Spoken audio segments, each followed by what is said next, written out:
est le seul moulin testerin encore sur pied.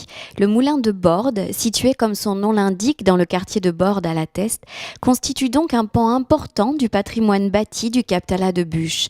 C'est grâce à son propriétaire, Michel Doucy, qui l'a entièrement rénové, que le moulin de Bordes est aujourd'hui en si bon état. Ce petit bijou, conservé dans son écrin de verdure, était ouvert à la visite ce week-end à l'occasion des Journées européennes du patrimoine. Nous avons eu la chance de pouvoir le visiter. La Teste était un pays qui était constitué d'érials, c'est-à-dire de petits villages d'Astérix qui vivaient en autarcie avec chacun ayant sa place. Le propriétaire des terres, les bouviers, toujours un charpentier, toujours un ferronnier, les brassiers, ceux qui louaient leurs bras. Et tout ça vivait de façon dans des maisons. Des maisons qui étaient côte à côte, mais la Teste en garde la marque. Le Bramelou, le Piu, le Capland, les Pigues, tout ça, c'est des noms d'anciens érials.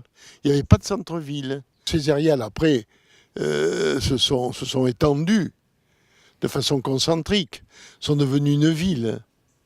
Mais à l'origine, c'était déjà un bourg, une agglomération, mais une agglomération d'individualité en quelque sorte.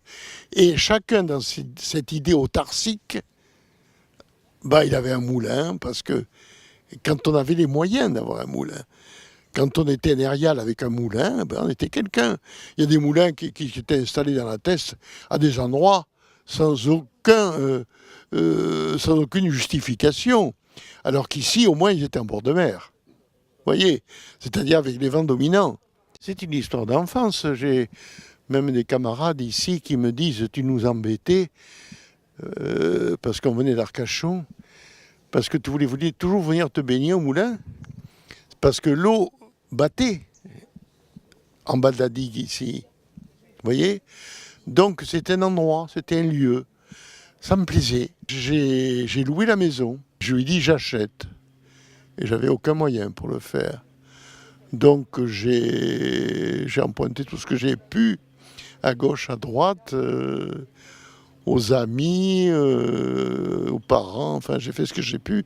Et je l'ai acheté. Il y avait le moulin.